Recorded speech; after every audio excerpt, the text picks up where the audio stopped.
여러분 안녕하십니까? 그동안 주님의 은혜 아래 평안하셨는지요? 오늘은 천연계에 게시된 복음이란 제목으로 잠시 말씀을 나눌까 합니다. 사람들이 주로 성경을 처음 접하고 읽을 때 가장 많이 처음으로 읽기 시작하는 말씀은 물론 성경에서 가장 처음 있는 책인 창세기가 아닐까 생각됩니다. 그런데 창세기 3장 17절부터 19절에는 현대인이 잘 이해할 수 없는 내용이 기록되어 있습니다. 아담에게 이르시되 내가 내 아내의 말을 듣고 내가 너더러 먹지 말라 한 나무 실과를 먹었은즉 땅은 너로 인하여 저주를 받고 너는 종신토록 수고하여야 그 소산을 먹으리라. 땅이 내게 가시덤불과 엉겅퀴를 낼 것이라. 너의 먹을 것은 밭의 채소인즉 내가 얼굴에 땀이 흘러야 식물을 먹고 필경은 흙으로 돌아가리니 그 속에서 내가 취함을 입었음이라. 너는 흙이니 흙으로 돌아갈 것이니라 하시니라. 23절은 또한 말씀하길 여호와 하나님이 에덴 동산에서 그 사람을 내어 보내어 그 근본된 토지를 갈게 하시니라 라고 말씀하고 있습니다. 여기 이 말씀에서 하나님께서는 인류가 범죄한 뒤에 인류가 앞으로 어떤 삶을 사는 것이 가장 유익한지 말씀을 하셨습니다. 인류가 범죄하기 전에도 하나님께서는 아담과 하와에게 에덴 동산을 관리하도록 명하셨었죠. 물론 그때는 땀 흘려 종신토록 수고하지 않아도 선악과를 제외한 모든 나무의 실과와 특별히 생명과를 먹음으로 영원히 행복하고 건강하게 살 수 있었죠. 그런데 인류가 범죄한 뒤에 하나님께서는 사람을 저주하신 것이 아니라 땅을 저주하셨죠. 영어 성경에는 Cursed is the ground for thy sake. 즉, 땅은 너를 위하여 저주를 받고, 그러니까 땅을 저주하신 이유에 대해 성경은 우리의 유익을 위하여 땅을 저주하셨다 라고 말씀하고 계신 것입니다. 왜 하나님께서 우리를 위하여 땅을 저주하신 것일까요? 여러분, 우리가 잘 알다시피 편안하고 안락하고 모든 상황이 만족스러운 상황에서 하나님을 찾는 사람은 극히 드물죠. 성경에는 고난당하기 전에는 내가 그릇 행하였더니 이제는 주의 말씀을 지키나이다 라는 말씀이 있는 것처럼 말입니다. 고난당하기 전에는 하나님의 뜻이 왜 나의 유익을 위한 최선인지 알지 못했었지만 고난당한 후에는 주의 말씀이 우리에게 최선임을 우리가 깨닫게 되는 것입니다. 우리가 잘 알다시피 사실 인간 사회가 산업화되기 전에는 물론 다 농경사회였습니다. 상업도 존재했고 다른 산업도 존재하긴 했지만 인류는 주로 농사를 짓고 살 수밖에는 없었습니다. 그리고 농사는 필연적으로 여러 가지 현대 기술을 사용하는 지금과는 많이 다르게 전적으로 하늘에 계신 하나님을 의지하며 사는 삶이었습니다. 그래서 사도 바울은 로마서 1장 20절에 이방인들에 대해 말씀하며 창세로부터 그의 보이지 아니하는 것들 곧 그의 영원하신 능력과 신성이 그 만드신 만물에 분명히 보여 알게 되나니 그러므로 저희가 핑계치 못할지니라 라고 말씀하고 있는 것입니다.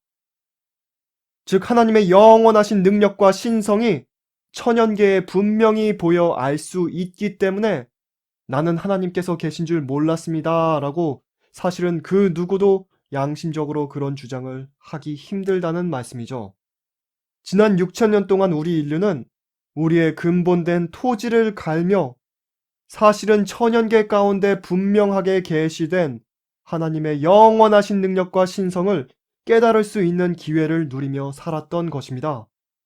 그러나 산업화가 시작되며 모든 사람이 다 도시로 몰려들면서 오늘날 전 세계의 현대 문명을 누리는 현대인들은 하나님께서 천연계를 통해 주시고자 하시는 큰 축복을 누리는 기회를 상실하게 된 것입니다.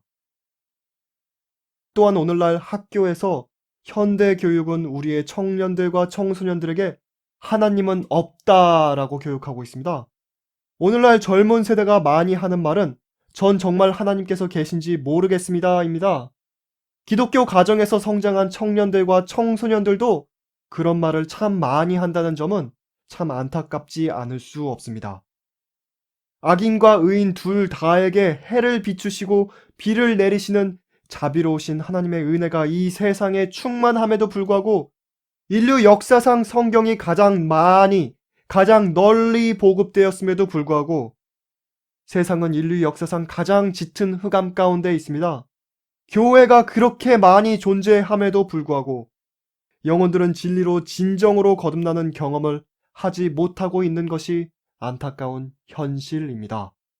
여러분, 참 이상한 일이 아닙니까? 그러나 성경은 말씀합니다.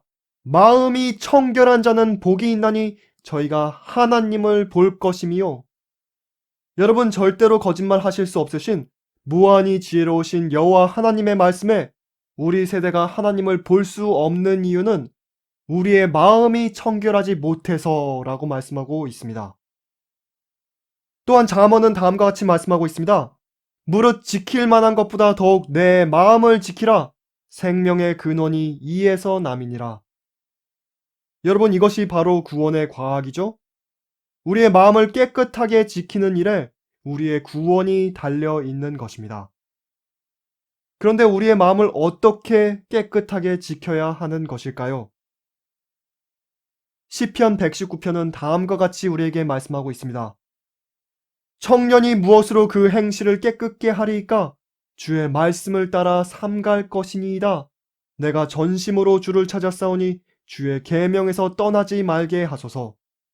내가 주께 범죄치 아니하려 하여 주의 말씀을 내 마음에 두었나이다. 여러분, 우리의 행실이 깨끗하게 되고 우리의 마음이 정결케 되는 유일한 길은 우리의 눈과 귀를 주의 말씀으로 돌리는 것밖에는 없습니다. 주의 말씀에 우리의 마음을 두고 주님의 말씀에 믿음으로 순종하며 주님과 끊임없이 교제하는 길밖에는 없습니다. 주의 말씀을 우리의 마음 가운데 심으면 되는 것입니다. 베드로전서 1장 23절은 분명하게 말씀합니다. 너희가 거듭난 것이 썩어질 씨로 된 것이 아니요 썩지 아니할 씨로 된 것이니 하나님의 살아있고 항상 있는 말씀으로 되었느니라.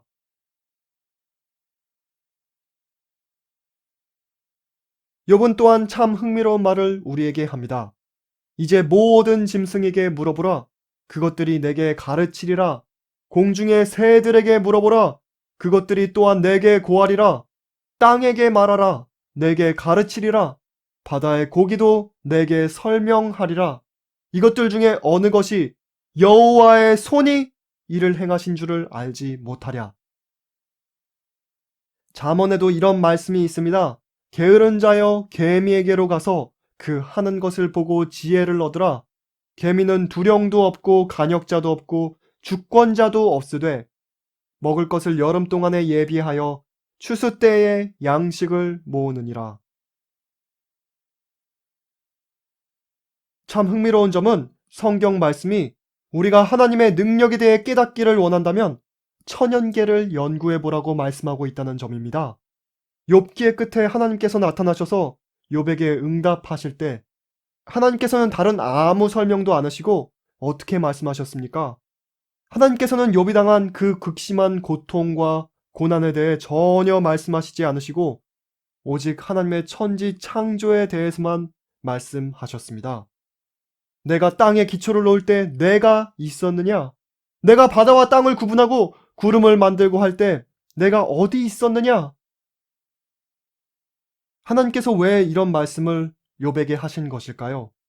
욥이 왜 그런 고통과 고난을 당해야 했는지는 전혀 설명하지 않으시고 하나님께서는 계속 눈과 우박과 사망과 묘성과 열두 궁성과 북두성과 번개와 암사자와 까마귀와 들나귀와 타조와 독수리와 악어와 왜 그런 말씀들만 하신 것일까요? 여러분, 우리가 하나님의 말씀을 연구하면서 천연계와 가까이 지내면 지낼수록 여러분, 우리도 욥처럼 엄청난 천연계 가운데 숨겨진 하나님의 신성의 능력과 오묘 때문에 나는 미쳐나오니 무엇이라 주께 대답하리이까 손으로 내 입을 가릴 뿐이로소이다 라고 말하게 될 것입니다. 우리가 잘 알다시피 아담과 하와의 첫 두 아들인 가인과 아벨은 둘 다 천연계 가운데서 가인은 농부, 아벨은 목동이었죠. 둘 다 똑같이 좋은 환경에서 교육을 받으면서 성장하였는데 결과는 완전히 달랐습니다. 둘 다 똑같이 하나님의 은혜 가운데 살면서 천연계 가운데 식물이든 동물이든 돌보면서 하나님에 대해 배우고 하나님의 말씀을 묵상할 기회가 있었는데 그 둘의 결과는 완전히 달랐습니다. 여러분, 무엇이 그들의 차이였습니까? 아벨은 하나님께 충성하는 정신으로 인류를 다루시는 창조주의 공의와 자비를 바라보았습니다. 늘 감사하는 마음으로 그는 구원의 소망을 마음 가운데 품고 살았습니다. 그러나 가인은 반역의 감정을 품고 아담의 죄로 인해 땅에 선고된 저주가 불공평하다며 늘 하나님께 불만을 품고 살았던 것입니다. 가인은 자신의 마음을 사탄을 타락으로 이끈 동일한 방향으로 흐르도록 허용하였던 것입니다. 여러분, 저도 오늘 이렇게 여러분께 천연계에 계시된 복음이란 제목으로 잠시 말씀을 나누고 있지만 사실 저도 솔직하게 여러분께 말씀드리자면 저도 어릴 적에는 가인과 같은 정신을 갖고 성장하여 세상에 나갔었던 사람입니다. 제가 어릴 적에 저희 가족은 약 10년가량을 토마토 농장을 했었는데 제 어린 시절에 그게 얼마나 싫었던지 가난한 게 싫고 매일 땀 흘려 일해야 하는 게 싫고 그래서 저는 어릴 적에 늘 내가 대학만 가봐라 다시는 이런 일 안 한다. 나는 빨리 졸업하고 빨리 취직해서 땀 안 흘리고 돈 잘 버는 직장을 얻어서 평생 편하게 살 거다. 늘 이런 생각을 하면서 저는 성장을 하였습니다. 그 당시에는 하나님의 축복이 저에게 저주와 같이 느껴졌기 때문이죠. 지금은 주님의 은혜로 어릴 적에 제가 그렇게나 싫어하던 삶으로 되돌아와서 오히려 감사한 마음으로 살고 있습니다. 물론 여전히 먹고는 살아야 하고 복음 사업도 해야 하고 다른 여러 가지 다양한 일들을 많이 하다 보니 참 시간이 늘 부족하고 체력적으로도 많이 힘들 때가 있지만 천연계 가운데 과일 나무들을 돌보고 조금이나마 밭을 일구고 동물들을 돌보면서 그리고 또 양봉을 조금 하면서 늘 하나님께서 천연계 가운데 참 깊은 오묘를 깨닫게 하시는 은혜를 늘 받고 있습니다. 그래서 오늘은 제가 바로 그 받은 은혜를 좀 나눌까 합니다. 여러분, 저는 양봉을 하면서 벌에 대해 연구하고 또 실전에서 연구한 지식을 적용하면서 참 놀라운 시간을 보내고 있습니다. 참 하나님께서 얼마나 정확한 분이신지, 하나님께서 얼마나 디테일에 섬세한 분이신지 매일 깨달으면서 참 정말 하나님의 전지전능하신 능력에 참 놀라지 않을 수가 없습니다. 여러분, 꿀벌에는 말이죠. 여왕벌이 있고 일벌이 있고 또한 숫벌이 있습니다. 물론 일벌들은 모두 수정되지 않은 암펄들이죠. 벌통을 열어서 보면은 벌통 안에는 질서가 확실합니다. 여왕벌은 알을 낳고 그런데 말이죠. 참고로 봄과 여름에는 많게는 하루에 3,000개의 알도 낳는다고 합니다. 참 여왕벌은 힘든 삶을 살고 있죠. 그리고 일벌은 알에서 유충 단계를 거쳐서 번데기가 됐다가 태어나자마자 잘 움직이게 되면 그때부터 바로 일선에서 유충에게 화분을 먹이는 일을 시작합니다.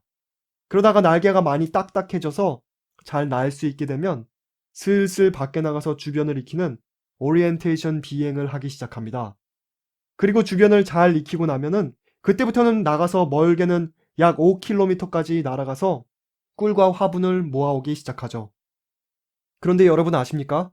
한 마리의 일벌이 평생 동안 모아오는 꿀의 양은 약 12분의 1티스푼이라고 합니다. 굉장히 적은 양이죠? 그렇게 생각하면 우리가 꿀을 먹을 때 1kg의 꿀을 만드는데 벌들이 얼마나 많은 수고를 했는지 그 꿀이 얼마나 귀한 것인지 깊이 생각하지 않을 수 없죠. 그리고 숫벌은 이 점은 남성분들이 본받으시면 안 됩니다. 숫벌은 벌통 안에서 별로 생산적인 일을 하는 게 없습니다. 벌통 안에서 열을 내는 역할을 하긴 하지만 사실은 숫벌이 없어도 딱히 상관은 없습니다. 그래서 가을이 되면은 식량만 축내는 숫벌들을 일벌들이 벌통에서 다 쫓아내곤 합니다. 물론 다만 숫벌은 새 여왕벌이 탄생했을 때 교미하는 역할을 맡고 있죠. 숫벌이 없으면 새 여왕벌이 수정이 안 되기 때문에 사실 봉군이 살아남을 수 없으니 숫벌의 역할도 매우 중요하다고 할 수 있습니다. 이렇듯 벌통 안에는 질서가 확실합니다. 누가 가르쳐 준 것도 아니고 누가 진두지휘하는 것도 아닌데 두령도 없고 간역자도 없고 주권자도 없으되 질서 정연하게 한 봉군의 생존을 위해 다 같이 협력해서 일하는 것입니다. 여러분, 예수님의 몸된 하나님의 교회도 사실은 이와 같은 형태로 일을 해야 하죠. 어떤 사람은 받은 은사에 따라 씨를 열심히 뿌리는 역할을 하고 어떤 사람은 받은 은사에 따라 열심히 어린 양들을 먹이는 역할을 하고 어떤 사람은 이제 장성하였으면 나가서 일을 좀 해야 하고 어떤 사람은 이제 좀 다음 세대의 성장을 위해 물러날 필요도 있고 질서 정연하게 여러 지체가 사실은 한 몸처럼 일해야 합니다. 그러나 오늘날 대부분 자기에게 주어진 몫에 사람들이 만족하지 못하기 때문에 교회 안에서 많은 문제들이 발생하는 것입니다. 여러분, 벌을 연구할 때 참 흥미로운 점들이 정말 많이 있습니다. 정말 하나님께서 얼마나 정확하신지, 어떻게 이렇게 정확하고 어떻게 이렇게 정교하고 한 생명체도 아니고 여러 생명체가 유기적으로 한 사회를 이루고 누가 통치하는 것도 아닌데 각자의 역할을 맡아서 질서를 그렇게 완벽하게 유지하면서 사는지, 어떻게 이런 생명체들을 연구하면서 하나님은 없다라고 현대 지성인들이 말할 수 있는지 참 저는 이해가 잘 되지 않습니다만, 꿀벌은 말이죠. 숫벌은 알에서부터 애벌레가 되었다가 번데기가 되었다가 결국 탄생하기까지 정확하게 24일이 걸리고, 일벌은 알에서부터 탄생하기까지 정확하게 21일이 걸리고, 여왕벌은 애벌레 때 로얄 젤리를 많이 먹고 크기 때문에 알에서부터 탄생하기까지 정확히 16일이 걸립니다. 이 시간표는 아주 정확합니다. 이 점을 잘 알고 있으면 양봉을 할 때 벌통을 열고 몇 장의 소비만 보아도 그 통의 상태를 정확하게 파악할 수 있고, 여왕벌의 상태가 어떤지, 언제 분봉을 할 가능성이 있는지, 또한 언제 꿀벌 인구가 폭발적으로 많아질 것인지 다 파악할 수 있죠. 또한 정말 흥미로운 점은 벌통을 보다가 여왕벌을 실수로 죽이게 되거나 아니면 여왕벌이 알을 낳기를 그치거나 그런 경우에는 벌들이 일벌의 애벌레에게 로얄 젤리를 많이 먹여서 새로운 여왕벌을 만든다는 점입니다. 그리고 새로운 여왕벌을 만드는데 만약에 실패한다면은 그 옆통에서 알이 있는 소비를 옆통에서 옮겨서 넣어주면은 거기서 또 여왕벌을 일벌들이 만들기 시작합니다. 최악의 경우에는 새 여왕벌이 들은 왕대를 얻어와서 넣어주거나 아니면 사오거나 해야죠. 아니면 다른 통에서 키운 새 여왕벌을 넣어줄 수도 있습니다. 그런데 그런 경우에 참 안타까운 경우는 새롭게 새 여왕벌을 바로 넣어주면은 일벌들이 침입자로 생각하고 죽이기도 한다는 것입니다. 최악의 경우에는 여왕벌의 부재로 인해 일벌이 여왕벌 행세를 하기 시작하는 경우가 있는데, 그렇게 되면 새로운 여왕벌을 그 통에 그냥 소개하면은 거의 100% 침입자로서 취급을 받아 죽임을 당하게 됩니다. 그 벌통에 생명을 주기 위해 새 여왕벌이 온 것인데 일벌들이 그것도 깨닫지 못하고 죽이는 것입니다. 여러분, 참 우리 인류 같지 않습니까? 이 세상에, 이 죄로 인해 멸망해 가고 있는 이 세상에, 이 생명이 없는 이 세상에 우주의 창조주이신 여호와 하나님께서 생명을 주시기 위해 오셨는데 우리 인류는 그분을 어떻게 했습니까? 우리 인류는 생명을 주시기 위해 오신 예수님을 십자가에 못 박아 죽였습니다. 그리고 안타깝게도 예수님의 당시에도 예수님께서 우리에게 생명을 주시기 위해 오셨음을 깨닫는 자는 매우 극소수였고, 오늘날에도 그 사실을 깨닫는 자들은 매우 극소수입니다. 그런데 말이죠, 가을에 여왕에게 문제가 생기는 경우가 가끔 있습니다. 그럴 경우에는 양봉꾼이 많이 도와줘야 합니다. 겨울이 되기 전에 겨울을 날 수 있는 쌩쌩한 일벌들을 낳을 시간이 적기 때문입니다. 아무리 알들이 담긴 소비를 넣어주어도 겨울이 되기 전에 벌들이 새 여왕벌을 만들고 그 새 여왕벌이 새로운 일벌들을 충분히 생산해야 겨울을 날 수 있기 때문이죠. 그와 마찬가지로 우리도 말이죠, 예수님의 덮어주시는 의, 즉 칭의가 우리를 지금 덮고 있는 것만으로는 충분하지 않습니다. 겨울과 같은 환란이 오기 전에 여호와 우리의 의가 진짜 정말로 우리의 의가 되어야 하는 것입니다. 하나님의 품성이 우리의 삶 가운데 재현되어야 하는 것입니다. 우리의 품성이 하나님의 형상으로 회복되어야만 하는 것입니다. 그래서 성경은 비록 노아, 다니엘, 욥이 거기 있을지라도 나의 삶을 두고 맹세하오니 그들은 자녀도 건지지 못하고 자기의 의로 자기의 생명만 건지리라 나 주 여호와의 말이니라 라고 말씀하고 있는 것입니다. 여러분, 이제 곧 겨울과도 같은 환란이 이 땅에 임합니다. 개국 이래로 이때까지 없었던 인류 역사상 가장 극심한 환란인 짐승의 표의 환란이 이 땅에 임합니다. 여러분은 지금 겨울 준비를 열심히 하고 계십니까? 여러분의 삶 가운데 겨울을 통과할 꿀이 충분하십니까? 여러분은 현재 여러분의 믿음대로 살고 계십니까? 여러분, 혹시 여러분의 삶이 지금 여러분이 이해하고 있는 복음에 미치지 못한다면, 아직 그 수준에 미치지 못한다면 여러분 기도하며 개혁하십시오. 아직 시간이 있습니다. 지금은 주변의 눈치를 보며 시간을 재면서 아직은 시간이 좀 있다. 아직 좀 시간이 이르다. 지금 벌써부터 주님을 온전히 따르기 위해 개혁했다가 주님의 재림이 지치되면 난 세상적으로 완전히 망한 거야 라고 생각하며 지체할 때가 아닙니다. 여러분 준비하십시오. 때가 악합니다. 예수님 속히 오십니다.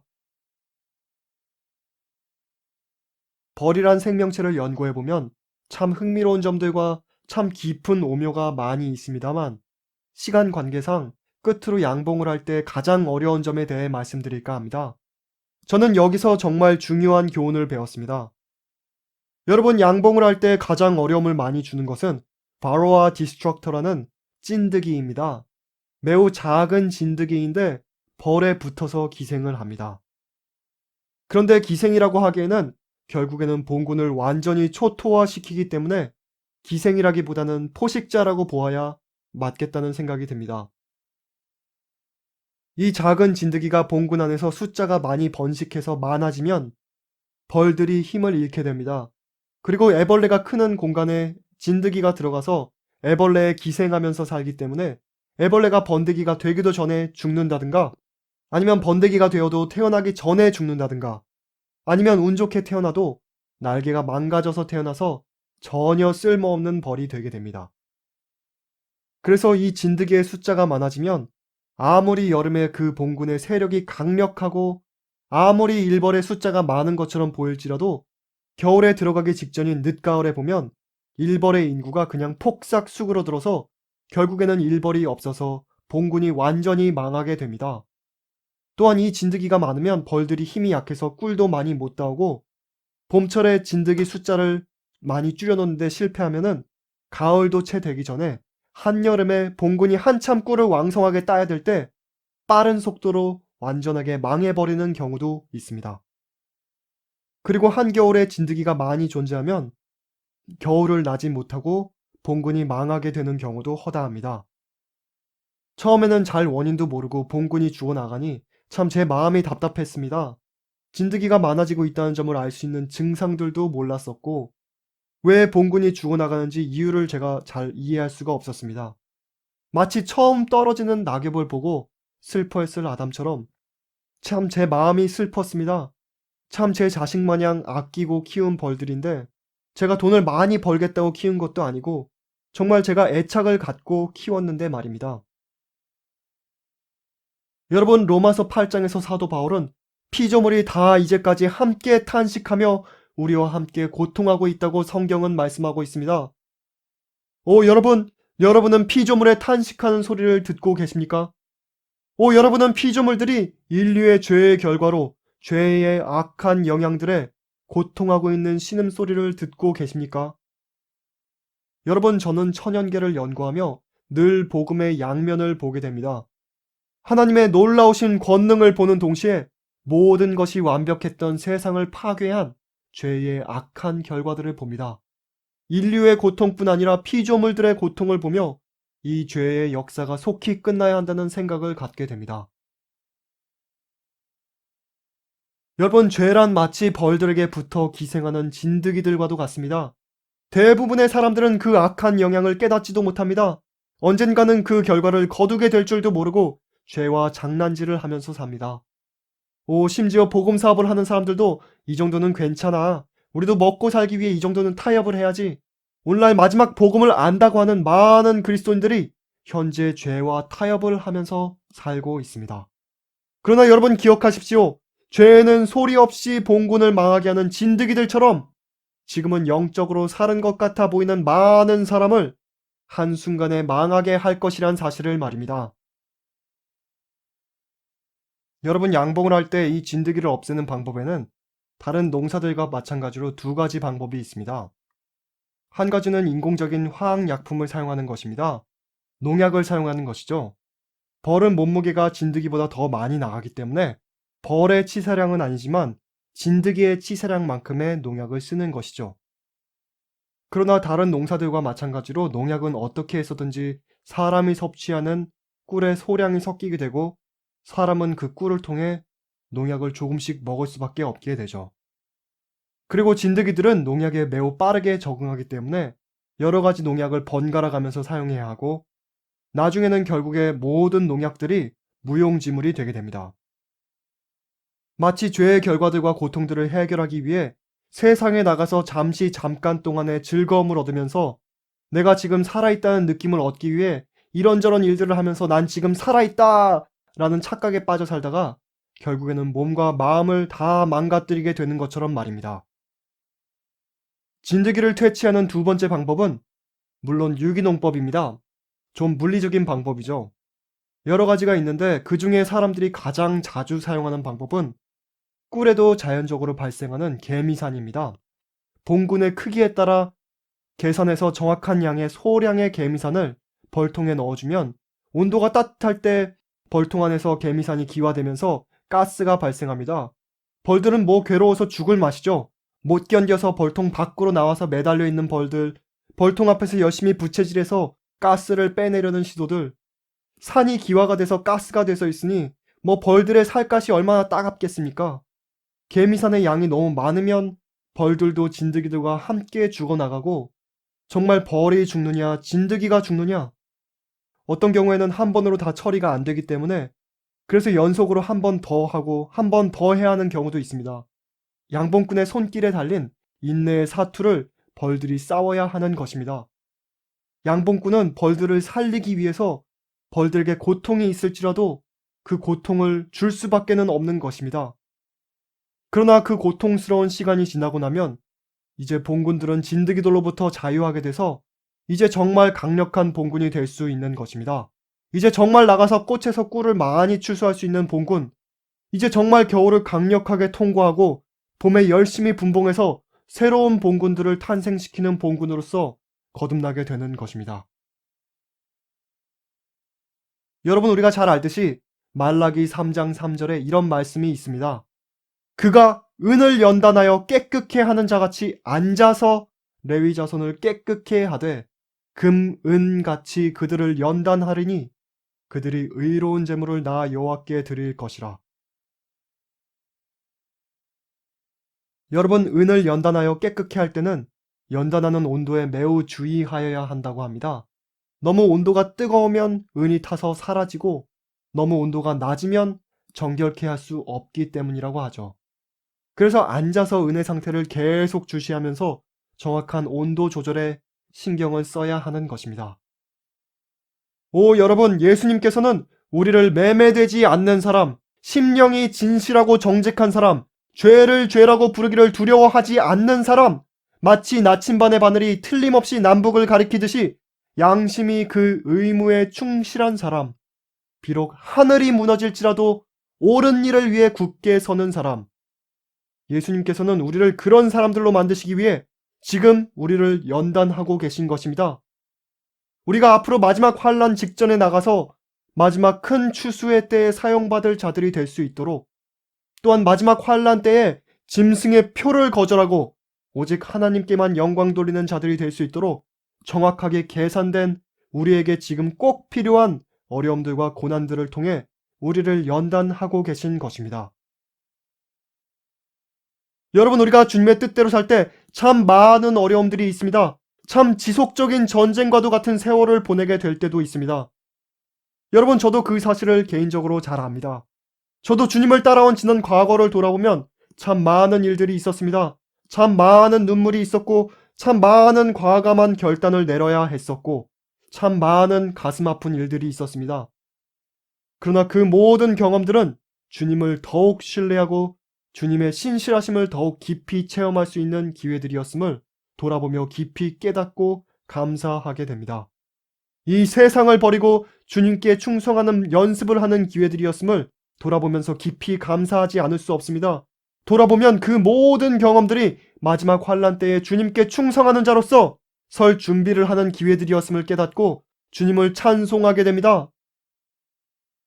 여러분, 지금 여러분의 삶 가운데는 어떤 어려움이 있으십니까? 주님을 전적으로 따르는 길에서 어떤 어려움과 고난과 고통을 당하게 되셨습니까? 여러분의 마음 가운데 현재 어떤 어려움과 답답함이 있으십니까? 여러분의 마음을 지금 하늘 지성소에 계신 예수님께 고정하십시오. 하나님의 말씀에 마음을 고정하십시오. 불평불만을 하게끔 만들려 하는 마귀의 속삭임에는 귀를 닫으십시오. 대신 천연계 가운데서 말씀을 연구하며 천연계 가운데 계시된 하나님의 놀라운 은혜의 실물 교훈들을 묵상하십시오. 하나님께서 여러분에게 큰 희망을 주실 것입니다. 다음 시간에 또 뵙겠습니다. 안녕히 계십시오.